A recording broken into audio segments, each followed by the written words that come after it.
ಮಗಳು ಟೆನ್ನಿಸ್ ತರಬೇತಿ ಅಕಾಡೆಮಿಯನ್ನ ತೆರೆದಿದ್ಲು. ಮಗಳ ಟೆನ್ನಿಸ್ ಅಕಾಡೆಮಿಗೆ ತಂದೆಯ ವಿರೋಧ ಇತ್ತು.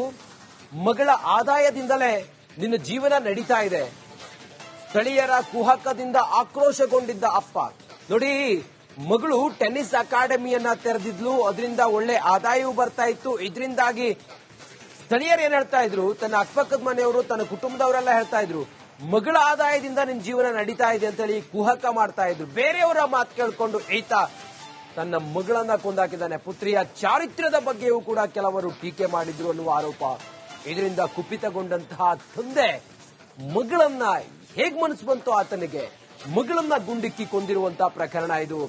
ಒಪ್ಪಿಕೊಂಡಿದ್ದಾನೆ, ಹೌದು ನಾನು ಕೊಂದಾಕಿದ್ದೀನಿ ಅಂತೇಳಿ ತಂದೆ ಒಪ್ಪಿಕೊಂಡಿದ್ದಾನೆ. ಗಂಭೀರವಾಗಿ ಗಾಯಗೊಂಡಿದ್ದ ರಾಧಿಕಾ ಆಸ್ಪತ್ರೆಗೆ ದಾಖಲು ಮಾಡ್ತಾರೆ. ಆದ್ರೆ ಅಷ್ಟರಲ್ಲೇ ಕೊನೆ ಹೇಳ್ತಾರೆ, ಪ್ರತಿಭಾವಂತೆ 25 ವರ್ಷದ ರಾಧಿಕಾ ಟೆನ್ನಿಸ್ ತರಬೇತಿ ಅಕಾಡೆಮಿಯನ್ನ ಮಗಳು ರಾಧಿಕಾ ತೆರೆದಿದ್ಲು ಅನ್ನೋ ಕಾರಣಕ್ಕೋಸ್ಕರ ಅದರಿಂದ ಒಳ್ಳೆ ಆದಾಯವೂ ಕೂಡ ಬರ್ತಾ ಇತ್ತು.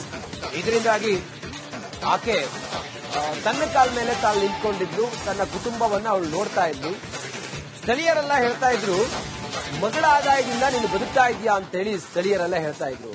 ಇದರಿಂದ ಆತ ಕೋಪಗೊಂಡು ತನ್ನ ಮಗಳನ್ನೇ ಕೊಂದು ಹಾಕಿರುವಂತ ಘಟನೆ. ಹೇಗೆ ಮನಸ್ಸು ಬಂತು, ಬೇರೆಯವರೇನೋ ಮಾತಾಡ್ತಾರ ಅಂತ ಹೇಳಿ, ಬೇರೆಯವರೇನೋ ಹೇಳ್ತಾರ ಅಂತ ಹೇಳಿ ತನ್ನ ಮಗಳವಳು, ತಾನು ಹೆತ್ತು ಹೊತ್ತ ಮಗಳವಳು 25 ವರ್ಷದ ಆಕೆ ಪ್ರತಿಭಾವಂತೆ, ತಾನೇ ತನ್ನ ಸ್ವಂತ ಶ್ರಮದಿಂದಾಗಿ ಟೆನ್ನಿಸ್ ಅಕಾಡೆಮಿಯನ್ನ ತೆರೆದಿದ್ಲು. ಹೀಗೆಲ್ಲ ಇದ್ದು ಫ್ಯಾಮಿಲಿಯನ್ನು ನೋಡ್ಕೊತಾ ಇದ್ಲು. ಆದ್ರೆ ಈ ರಾಕ್ಷಸ ಅಪ್ಪ ಬೇರೆಯವರ ಮಾತು ಕೇಳಿಕೊಂಡು ತನ್ನ ಮಗಳನ್ನೇ ಗುಂಡಿಟ್ಟು ಕೊಲೆ ಮಾಡಿರುವಂತ ಪ್ರಕರಣ. ಟೆನ್ನಿಸ್ ಟೂರ್ನಿಯೊಂದರಲ್ಲಿ ರಾಧಿಕಾ ಭುಜಕ್ಕೆ ಏಟಾಗಿತ್ತು. ಬಳಿಕ ಆಕೆ ಟೆನ್ನಿಸ್ ಅಕಾಡೆಮಿಯನ್ನ ತೆರೆದಿದ್ದಳು. ಟೆನ್ನಿಸ್ ಅಕಾಡೆಮಿಯನ್ನ ಮುಚ್ಚುವಂತೆ ರಾಧಿಕಾಳಿಗೆ ಹಲವು ಸಲ ತಿಳಿಸಿದ್ದೆ, ಆದ್ರೆ ಆಕೆ ಕೇಳಿರಲಿಲ್ಲ ಅಂತೇಳಿ ಆರೋಪಿ ದೀಪಕ್ ಒಪ್ಕೊಂಡಿದ್ದಾನೆ. ಮುಂದುವರೆದು ಏನಾಗಿದೆ ಹಾಗಾದ್ರೆ, ಕೇವಲ ಟೆನ್ನಿಸ್ ಅಕಾಡೆಮಿಯನ್ನ ತೆರೆದ್ಲು ಅನ್ನೋ ಕಾರಣಕ್ಕೋಸ್ಕರ ಮಗಳನ್ನ ಕೊಂದು ಹಾಕಿದ್ನ ಈ ಕ್ರೂರಿ ಅಪ್ಪ? ಇದೆಲ್ಲದರ ಕುರಿತಾಗಿ ನಮ್ಮ ಪ್ರತಿನಿಧಿ ಶ್ರೀಪಾದ್ ಪಾಟೀಲ್, ನಮ್ಮ principal correspondent Shripad Patil, senior reporter ನಮ್ಮ ಜೊತೆ ಈಗ ನೇರ ಸಂಪರ್ಕದಲ್ಲಿದ್ದಾರೆ. ಶ್ರೀಪಾದ್ ಪಾಟೀಲ್ ನೋಡಿ, ಕೇವಲ ಮಗಳು ತನ್ನ ಕಾಲ ಮೇಲೆ ನಿಂತ್ಕೊಂಡು ತನ್ನನ್ನ ಸಾಕ್ತಾ ಇದ್ಲು ಅನ್ನೋ ಕಾರಣಕ್ಕೋಸ್ಕರ ಕೊಲೆ ಮಾಡಿದ್ನ. ಈತನ ಮನಸ್ಥಿತಿ ಏನು? ಏನಾದ್ರೂ ಮಾನಸಿಕವಾಗಿ ಏನಾದ್ರೂ ಆತ ಖಿನ್ನತೆಗೊಳಗಾಗಿದ್ನ? ಪೊಲೀಸರ ಪ್ರಾಥಮಿಕ ತನಿಖಾ ವರದಿ ಏನ್ ಹೇಳುತ್ತೆ ಶ್ರೀಪಾದ್ ಪಾಟೀಲ್? ರಂಜಿತ್ ನೋಡಿ, ಮಕ್ಕಳ ಯಶಸ್ಸನ್ನ ನಾವು ಯಾವ ರೀತಿ ಸಂಭ್ರಮಿಸಬೇಕು, ಆದ್ರೆ ಇಲ್ಲಿ ಆಗಿದ್ದು ಬೇರೆ ರೀತಿಯ ಕತೆ. ನಾವು ಒಂದು ವಿಚಾರವನ್ನ ಸೂಕ್ಷ್ಮವಾಗಿ ಗಮನಿಸಿದಾಗ, ಈ ರಾಧಿಕಾ ಟೆನ್ನಿಸ್ ಆಟಗಾರ್ತಿಯಾಗಿದ್ಲು. ಟೆನ್ನಿಸ್ ಪ್ರಾಕ್ಟೀಸ್ ಮಾಡುವಂತಹ ಸಂದರ್ಭದಲ್ಲಿ ಎಡಭುಜಕ್ಕೆ ನೋವಾಗಿ ಮುಂದೆ ಮೊದಲಿನ ರೀತಿ ಆಟ ಆಡದೇ ಇದ್ದಾಗ ಈಕೆ ಬೇರೆ ರೀತಿಯ ಆಯ್ಕೆಯನ್ನ ತನ್ನದಾಗಿಸಿಕೊಳ್ತಾಳೆ. ಅದು ಟೆನ್ನಿಸ್ ಅಕಾಡೆಮಿಯನ್ನ ಓಪನ್ ಮಾಡುದು. ಆ ಟೆನ್ನಿಸ್ ಅಕಾಡೆಮಿಗೆ ಅತ್ಯದ್ಭುತವಾದಂತಹ ರೆಸ್ಪಾನ್ಸ್ ಸಿಗುತ್ತೆ. ಅಕ್ಕಪಕ್ಕದ ಊರಿನವರು ಎಲ್ಲ ಕಡೆಯಿಂದನೂ ಕೂಡ ಟೆನ್ನಿಸ್ ಅಕಾಡೆಮಿಗೆ ಅಡ್ಮಿಷನ್ ತಗೋತಾರೆ. ತುಂಬಾ ಸಕ್ಸಸ್ಫುಲ್ ಆಗಿ ಅಕಾಡೆಮಿ ನಡೀತಾ ಇರುತ್ತೆ, ಒಳ್ಳೆ ಇನ್ಕಮ್ ಬರ್ತಾ ಇರುತ್ತೆ. ಇದನ್ನ ಕಂಡಂತಹ ಸ್ಥಳೀಯರು ಈ ರಾಧಿಕಾ ತಂದೆಗೆ ಕುಹಕವಾಗಿ ಮಾತಾಡೋದಕ್ಕೆ ಆರಂಭ ಮಾಡ್ತಾರೆ. ನಿನ್ನ ಮಗಳ ಆದಾಯದಿಂದ ನೀನ್ ಜೀವನ ಮಾಡ್ತಾ ಇದೀಯಾ? ನಿನ್ನ ಮಗಳ ಟೆನ್ನಿಸ್ ಅಕಾಡೆಮಿ ಚೆನ್ನಾಗಿ ಓಡ್ತಾ ಇದೆ ಅಂತ ನೀನ್ ಜೀವನ ಮಾಡ್ತಾ ಇದೀಯಾ? ಮಗಳ ದುಡ್ಡಲ್ಲಿ ಜೀವನ ಮಾಡುವಂತಹ ನಿಂದು ಒಂದು ಜೀವನನ? ಇದರ ಜೊತೆಗೆ ಮಗಳ ಕ್ಯಾರೆಕ್ಟರ್ ಬಗ್ಗೆಯೂ ಕೂಡ ಮಾತಾಡ್ತಾರೆ ರಂಜಿತ್. ಚಾರಿತ್ರ್ಯದ ವಿಚಾರವಾಗಿಯೂ ಕೂಡ ಮಾತಾಡಿದಾಗ ತಂದೆಗೆ ಇದೆಲ್ಲವೂ ಕೂಡ ಅರಗಿಸ್ಕೊಳ್ಳೋದಕ್ಕಾಗೋದಿಲ್ಲ. ಇದನ್ನ ಕಂಡಂತಹ ದೀಪಕ್, ಅಂದ್ರೆ ಈ ರಾಧಿಕಾ ಅವರ ತಂದೆ, ಹಲವು ಬಾರಿ ಈ ಟೆನ್ನಿಸ್ ಅಕಾಡೆಮಿಯನ್ನ ಕ್ಲೋಸ್ ಮಾಡಿಬಿಡು, ನನಗೆ ಈ ರೀತಿಯ ಮಾತುಗಳು ಕೇಳಿ ಬರ್ತಾ ಇದೆ, ಅದನ್ನ ಸಹನ ಆಗೋದಿಲ್ಲ ಅಂತ ಹೇಳ್ತಾ ಇದ್ರು ಕೂಡ ಈಕೆ ಯಾವುದೇ ಕಾರಣಕ್ಕೂ ತಂದೆಯ ಮಾತಿಗೆ ಸೊಪ್ಪನ್ನ ಹಾಕದೆ ಆ ಅಕಾಡೆಮಿಯನ್ನ ಮುಂದುವರಿಸಿಕೊಂಡು ಹೋಗ್ತಾಳೆ. ಇದನ್ನ ಜೀರ್ಣಿಸಿಕೊಳ್ಳೋದಕ್ಕೆ ಈ ರಾಧಿಕಾ ತಂದೆಗೆ ಆಗೋದಿಲ್ಲ. ಒಂದು ದಿನ, ಅಂದರೆ ನಿನ್ನೆ ಅಡುಗೆ ಮಾಡ್ತಾ ಇದ್ದ ಸಂದರ್ಭದಲ್ಲಿ, ಮಗಳು ಅಡುಗೆ ಮಾಡ್ತಾ ಇದ್ದ ಸಂದರ್ಭದಲ್ಲಿ ಲೈಸೆನ್ಸ್ಡ್ ರಿವಾಲ್ವರ್ ಇಂದ ಹಿಂದ್ಗಡೆಯಿಂದ ಹೋಗಿ ಶೂಟ್ ಮಾಡಿ ಮಗಳನ್ನ ಕೊಂದು ಬಿಟ್ಟಿದ್ದಾನೆ. ಮಗಳ ಈ ರೀತಿಯ ಯಶಸ್ಸನ್ನ ಸಂಭ್ರಮಿಸಬೇಕಾಗಿದ್ದ ತಂದೆ ಅದನ್ನ ಈ ರೀತಿ ಪರ್ಸನಲ್ ಆಗಿ ತಗೊಂಡು ಅಟ್ಯಾಕ್ ಮಾಡಿ ಮರ್ಡರ್ ಮಾಡ್ತಾರೆ ಅನ್ನೋಷ್ಟರ ಮಟ್ಟಿಗೆ ಈತನ ಮನಸ್ಥಿತಿ ಯಾಕೆ ಈ ರೀತಿ ಆಯ್ತು? ಒಂದೇ ಒಂದು ಉದಾಹರಣೆಯನ್ನ ಕೊಡಬಹುದು ರಂಜಿತ್. ಗುಕೇಶ್ ಈಗ ಇಂಟರ್ನ್ಯಾಷನಲ್ ಚಾಂಪಿಯನ್ ಚೆಸ್ನಲ್ಲಿ. ಆತನ ತಂದೆ ENT ಸರ್ಜನ್ ಆಗಿದ್ದಂತವರು. ಮಗನ ಕರಿಯರ್ಗೋಸ್ಕರ ಅವರು ಸರ್ಜನ್ ಹುದ್ದೆಯನ್ನೇ ತ್ಯಜಿಸಿ ಮಗನ ಜೊತೆ ದೇಶ ವಿದೇಶವನ್ನ ಸುತ್ತಾಡ್ತಾರೆ. ಅವರ ತಾಯಿ ಮೈಕ್ರೋಬಯಾಲಜಿಸ್ಟ್, ಅವರು ಕೂಡ ಮಗನ ಭವಿಷ್ಯಕ್ಕಾಗಿ ತಮ್ಮ ಮೈಕ್ರೋಬಯಾಲಜಿಸ್ಟ್ ವೃತ್ತಿಯನ್ನ ಬಿಡ್ತಾರೆ. ಈ ರೀತಿ ಇರುವಂತವ್ರ ಮಧ್ಯೆ ಇಂಥವರು ಕೂಡ ಇದ್ದಾರೆ. ಥ್ಯಾಂಕ್ ಯು ತಮ್ಮೆಲ್ಲ ಮಾಹಿತಿಗ. ಮಗಳು ಟೆನ್ನಿಸ್ ತರಬೇತಿ ಅಕಾಡೆಮಿಯನ್ನ ತೆರೆದಿದ್ಲು. ಮಗಳ ಟೆನ್ನಿಸ್ ಅಕಾಡೆಮಿಗೆ ತಂದೆಯ ವಿರೋಧ ಇತ್ತು. ಮಗಳ ಆದಾಯದಿಂದಲೇ ನಿನ್ನ ಜೀವನ ನಡೀತಾ ಇದೆ. ಸ್ಥಳೀಯರ ಕುಹಕದಿಂದ ಆಕ್ರೋಶಗೊಂಡಿದ್ದ ಅಪ್ಪ.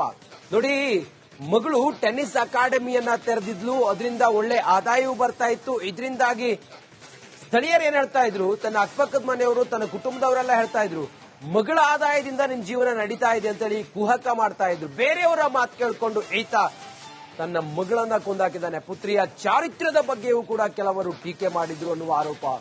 ಇದರಿಂದ ಕುಪಿತಗೊಂಡಂತಹ ತಂದೆ ಮಗಳನ್ನ ಹೇಗ್ ಮನಸ್ಸು ಬಂತು ಆತನಿಗೆ, ಮಗಳನ್ನ ಗುಂಡಿಕ್ಕಿ ಕೊಂದಿರುವಂತಹ ಪ್ರಕರಣ ಇದು. ಒಪ್ಪಿಕೊಂಡಿದ್ದಾನೆ, ಹೌದು ನಾನು ಕೊಂದಾಕಿದ್ದೀನಿ ಅಂತೇಳಿ ತಂದೆ ಒಪ್ಪಿಕೊಂಡಿದ್ದಾನೆ. ಗಂಭೀರವಾಗಿ ಗಾಯಗೊಂಡಿದ್ದ ರಾಧಿಕಾ ಆಸ್ಪತ್ರೆಗೆ ದಾಖಲು ಮಾಡ್ತಾರೆ. ಆದ್ರೆ ಅಷ್ಟರಲ್ಲೇ ಕೊನೆಯುತ್ತಾರೆ. ಪ್ರತಿಭಾವಂತೆ 25 ವರ್ಷದ ರಾಧಿಕಾ ಟೆನ್ನಿಸ್ ತರಬೇತಿ ಅಕಾಡೆಮಿಯನ್ನ ಮಗಳು ರಾಧಿಕಾ ತೆರೆದಿದ್ಲು ಅನ್ನೋ ಕಾರಣಕ್ಕೋಸ್ಕರ ಅದರಿಂದ ಒಳ್ಳೆ ಆದಾಯವೂ ಕೂಡ ಬರ್ತಾ ಇತ್ತು. ಇದರಿಂದಾಗಿ ಆಕೆ ತನ್ನ ಕಾಲ ಮೇಲೆ ತಾನು ನಿಂತ್ಕೊಂಡಿದ್ಲು. ತನ್ನ ಕುಟುಂಬವನ್ನ ಅವಳು ನೋಡ್ತಾ ಇದ್ಲು. ಸ್ಥಳೀಯರೆಲ್ಲ ಹೇಳ್ತಾ ಇದ್ರು, ಮಗಳ ಆದಾಯದಿಂದ ನೀನು ಬದುಕ್ತಾ ಇದೆಯಾ ಅಂತೇಳಿ ಸ್ಥಳೀಯರೆಲ್ಲ ಹೇಳ್ತಾ ಇದ್ರು. ಇದರಿಂದ ಆತ ಕೋಪಗೊಂಡು ತನ್ನ ಮಗಳನ್ನೇ ಕೊಂದು ಹಾಕಿರುವಂತ ಘಟನೆ. ಹೇಗ್ ಮನಸ್ಸು ಬಂತು, ಬೇರೆಯವರೇನೋ ಮಾತಾಡ್ತಾರ ಅಂತ ಹೇಳಿ, ಬೇರೆಯವರೇನೋ ಹೇಳ್ತಾರ ಅಂತ ಹೇಳಿ ತನ್ನ ಮಗಳವಳು, ತಾನು ಹೆತ್ತು ಹೊತ್ತ ಮಗಳವಳು 25 ವರ್ಷದ ಆಕೆ ಪ್ರತಿಭಾವಂತೆ, ತಾನೇ ತನ್ನ ಸ್ವಂತ ಶ್ರಮದಿಂದಾಗಿ ಟೆನ್ನಿಸ್ ಅಕಾಡೆಮಿಯನ್ನ ತೆರೆದಿದ್ಲು. ಹೀಗೆಲ್ಲ ಇದ್ದು ಫ್ಯಾಮಿಲಿಯನ್ನು ನೋಡ್ಕೊತಾ ಇದ್ಲು. ಆದ್ರೆ ಈ ರಾಕ್ಷಸ ಅಪ್ಪ ಬೇರೆಯವರ ಮಾತು ಕೇಳಿಕೊಂಡು ತನ್ನ ಮಗಳನ್ನೇ ಗುಂಡಿಟ್ಟು ಕೊಲೆ ಮಾಡಿರುವಂತ ಪ್ರಕರಣ. ಟೆನ್ನಿಸ್ ಟೂರ್ನಿಯೊಂದರಲ್ಲಿ ರಾಧಿಕಾ ಭುಜಕ್ಕೆ ಏಟಾಗಿತ್ತು. ಬಳಿಕ ಆಕೆ ಟೆನ್ನಿಸ್ ಅಕಾಡೆಮಿಯನ್ನ ತೆರೆದಿದ್ದಳು. ಟೆನ್ನಿಸ್ ಅಕಾಡೆಮಿಯನ್ನ ಮುಚ್ಚುವಂತೆ ರಾಧಿಕಾಳಿಗೆ ಹಲವು ಸಲ ತಿಳಿಸಿದ್ದೆ, ಆದ್ರೆ ಆಕೆ ಕೇಳಿರ್ಲಿಲ್ಲ ಅಂತೇಳಿ ಆರೋಪಿ ದೀಪಕ್ ಒಪ್ಕೊಂಡಿದ್ದಾನೆ. ಮುಂದುವರೆದು ಏನಾಗಿದೆ ಹಾಗಾದ್ರೆ, ಕೇವಲ ಟೆನ್ನಿಸ್ ಅಕಾಡೆಮಿಯನ್ನ ತೆರೆದ್ಲು ಅನ್ನೋ ಕಾರಣಕ್ಕೋಸ್ಕರ ಮಗಳನ್ನ ಕೊಂದು ಹಾಕಿದ್ನ ಈ ಕ್ರೂರಿ ಅಪ್ಪ? ಇದೆಲ್ಲದರ ಕುರಿತಾಗಿ ನಮ್ಮ ಪ್ರತಿನಿಧಿ ಶ್ರೀಪಾದ್ ಪಾಟೀಲ್, ನಮ್ಮ principal correspondent Shripad Patil, senior reporter ನಮ್ಮ ಜೊತೆ ಈಗ ನೇರ ಸಂಪರ್ಕದಲ್ಲಿದ್ದಾರೆ. ಶ್ರೀಪಾದ್ ಪಾಟೀಲ್, ನೋಡಿ, ಕೇವಲ ಮಗಳು ತನ್ನ ಕಾಲ ಮೇಲೆ ನಿಂತ್ಕೊಂಡು ತನ್ನನ್ನ ಸಾಕ್ತಾ ಇದ್ಲು ಅನ್ನೋ ಕಾರಣಕ್ಕೋಸ್ಕರ ಕೊಲೆ ಮಾಡಿದ್ನ. ಈತನ ಮನಸ್ಥಿತಿ ಏನು? ಏನಾದ್ರೂ ಮಾನಸಿಕವಾಗಿ ಏನಾದ್ರೂ ಆತ ಖಿನ್ನತೆಗೊಳಗಾಗಿದ್ನ? ಪೊಲೀಸರ ಪ್ರಾಥಮಿಕ ತನಿಖಾ ವರದಿ ಏನ್ ಹೇಳುತ್ತೆ? ಶ್ರೀಪಾದ್ ಪಾಟೀಲ್. ರಂಜಿತ್, ನೋಡಿ, ಮಕ್ಕಳ ಯಶಸ್ಸನ್ನ ನಾವು ಯಾವ ರೀತಿ ಸಂಭ್ರಮಿಸಬೇಕು, ಆದ್ರೆ ಇಲ್ಲಿ ಆಗಿದ್ದು ಬೇರೆ ರೀತಿಯ ಕತೆ. ನಾವು ಒಂದು ವಿಚಾರವನ್ನ ಸೂಕ್ಷ್ಮವಾಗಿ ಗಮನಿಸಿದಾಗ, ಈ ರಾಧಿಕಾ ಟೆನ್ನಿಸ್ ಆಟಗಾರ್ತಿಯಾಗಿದ್ಲು. ಟೆನ್ನಿಸ್ ಪ್ರಾಕ್ಟೀಸ್ ಮಾಡುವಂತಹ ಸಂದರ್ಭದಲ್ಲಿ ಎಡಭುಜಕ್ಕೆ ನೋವಾಗಿ ಮುಂದೆ ಮೊದಲಿನ ರೀತಿ ಆಟ ಆಡದೇ ಇದ್ದಾಗ ಈಕೆ ಬೇರೆ ರೀತಿಯ ಆಯ್ಕೆಯನ್ನ ತನ್ನದಾಗಿಸಿಕೊಳ್ತಾಳೆ. ಅದು ಟೆನ್ನಿಸ್ ಅಕಾಡೆಮಿಯನ್ನ ಓಪನ್ ಮಾಡುದು. ಆ ಟೆನ್ನಿಸ್ ಅಕಾಡೆಮಿಗೆ ಅತ್ಯದ್ಭುತವಾದಂತಹ ರೆಸ್ಪಾನ್ಸ್ ಸಿಗುತ್ತೆ. ಅಕ್ಕಪಕ್ಕದ ಊರಿನವರು ಎಲ್ಲ ಕಡೆಯಿಂದನೂ ಕೂಡ ಟೆನ್ನಿಸ್ ಅಕಾಡೆಮಿಗೆ ಅಡ್ಮಿಷನ್ ತಗೋತಾರೆ. ತುಂಬಾ ಸಕ್ಸಸ್ಫುಲ್ ಆಗಿ ಅಕಾಡೆಮಿ ನಡೀತಾ ಇರುತ್ತೆ. ಒಳ್ಳೆ ಇನ್ಕಮ್ ಬರ್ತಾ ಇರುತ್ತೆ. ಇದನ್ನ ಕಂಡಂತಹ ಸ್ಥಳೀಯರು ಈ ರಾಧಿಕಾ ತಂದೆಗೆ ಕುಹಕವಾಗಿ ಮಾತಾಡೋದಕ್ಕೆ ಆರಂಭ ಮಾಡ್ತಾರೆ. ನಿನ್ನ ಮಗಳ ಆದಾಯದಿಂದ ನೀನ್ ಜೀವನ ಮಾಡ್ತಾ ಇದೀಯಾ? ನಿನ್ನ ಮಗಳ ಟೆನ್ನಿಸ್ ಅಕಾಡೆಮಿ ಚೆನ್ನಾಗಿ ಓಡ್ತಾ ಇದೆ ಅಂತ ನೀನ್ ಜೀವನ ಮಾಡ್ತಾ ಇದೀಯಾ? ಮಗಳ ದುಡ್ಡಲ್ಲಿ ಜೀವನ ಮಾಡುವಂತಹ ನಿಂದು ಒಂದು ಜೀವನನ? ಇದರ ಜೊತೆಗೆ ಮಗಳ ಕ್ಯಾರೆಕ್ಟರ್ ಬಗ್ಗೆಯೂ ಕೂಡ ಮಾತಾಡ್ತಾರೆ ರಂಜಿತ್. ಚಾರಿತ್ರ್ಯದ ವಿಚಾರವಾಗಿಯೂ ಕೂಡ ಮಾತಾಡಿದಾಗ ತಂದೆಗೆ ಇದೆಲ್ಲವೂ ಕೂಡ ಅರಗಿಸ್ಕೊಳ್ಳೋದಕ್ಕಾಗೋದಿಲ್ಲ. ಇದನ್ನ ಕಂಡಂತಹ ದೀಪಕ್, ಅಂದ್ರೆ ಈ ರಾಧಿಕಾ ಅವರ ತಂದೆ, ಹಲವು ಬಾರಿ ಈ ಟೆನ್ನಿಸ್ ಅಕಾಡೆಮಿಯನ್ನ ಕ್ಲೋಸ್ ಮಾಡಿಬಿಡು, ನನಗೆ ಈ ರೀತಿಯ ಮಾತುಗಳು ಕೇಳಿ ಬರ್ತಾ ಇದೆ, ಅದನ್ನು ಸಹನ ಆಗೋದಿಲ್ಲ ಅಂತ ಹೇಳ್ತಾ ಇದ್ರು ಕೂಡ ಈಕೆ ಯಾವುದೇ ಕಾರಣಕ್ಕೂ ತಂದೆಯ ಮಾತಿಗೆ ಸೊಪ್ಪನ್ನ ಹಾಕದೆ ಆ ಅಕಾಡೆಮಿಯನ್ನ ಮುಂದುವರಿಸಿಕೊಂಡು ಹೋಗ್ತಾಳೆ. ಇದನ್ನ ಜೀರ್ಣಿಸಿಕೊಳ್ಳೋದಕ್ಕೆ ಈ ರಾಧಿಕಾ ತಂದೆಗೆ ಆಗೋದಿಲ್ಲ. ಒಂದು ದಿನ, ಅಂದರೆ ನಿನ್ನೆ ಅಡುಗೆ ಮಾಡ್ತಾ ಇದ್ದ ಸಂದರ್ಭದಲ್ಲಿ, ಮಗಳು ಅಡುಗೆ ಮಾಡ್ತಾ ಇದ್ದ ಸಂದರ್ಭದಲ್ಲಿ ಲೈಸೆನ್ಸ್ಡ್ ರಿವಾಲ್ವರ್ ಇಂದ ಹಿಂದ್ಗಡೆಯಿಂದ ಹೋಗಿ ಶೂಟ್ ಮಾಡಿ ಮಗಳನ್ನ ಕೊಂದು ಬಿಟ್ಟಿದ್ದಾನೆ. ಮಗಳ ಈ ರೀತಿಯ ಯಶಸ್ಸನ್ನ ಸಂಭ್ರಮಿಸಬೇಕಾಗಿದ್ದ ತಂದೆ ಅದನ್ನ ಈ ರೀತಿ ಪರ್ಸನಲ್ ಆಗಿ ತಗೊಂಡು ಅಟ್ಯಾಕ್ ಮಾಡಿ ಮರ್ಡರ್ ಮಾಡ್ತಾರೆ ಅನ್ನೋಷ್ಟ್ರ ಮಟ್ಟಿಗೆ ಈತನ ಮನಸ್ಥಿತಿ ಯಾಕೆ ಈ ರೀತಿ ಆಯ್ತು? ಒಂದೇ ಒಂದು ಉದಾಹರಣೆಯನ್ನ ಕೊಡಬಹುದು ರಂಜಿತ್. ಗುಕೇಶ್ ಈಗ ಇಂಟರ್ನ್ಯಾಷನಲ್ ಚಾಂಪಿಯನ್ ಚೆಸ್ನಲ್ಲಿ. ಆತನ ತಂದೆ ENT ಸರ್ಜನ್ ಆಗಿದ್ದಂತವರು. ಮಗನ ಕರಿಯರ್ಗೋಸ್ಕರ ಅವರು ಸರ್ಜನ್ ಹುದ್ದೆಯನ್ನೇ ತ್ಯಜಿಸಿ ಮಗನ ಜೊತೆ ದೇಶ ವಿದೇಶವನ್ನ ಸುತ್ತಾಡ್ತಾರೆ. ಅವರ ತಾಯಿ ಮೈಕ್ರೋಬಯಾಲಜಿಸ್ಟ್. ಅವರು ಕೂಡ ಮಗನ ಭವಿಷ್ಯಕ್ಕಾಗಿ ತಮ್ಮ ಮೈಕ್ರೋಬಯಾಲಜಿಸ್ಟ್ ವೃತ್ತಿಯನ್ನ ಬಿಡ್ತಾರೆ. ಈ ರೀತಿ ಇರುವಂತವ್ರ ಮಧ್ಯೆ Okay, ಇಂಥವರು ಪಾಟೀಲ್ರೆ. ಕೂಡ ಇದ್ದಾರೆ. ಥ್ಯಾಂಕ್ ಯು ತಮ್ಮೆಲ್ಲ ಮಾಹಿತಿ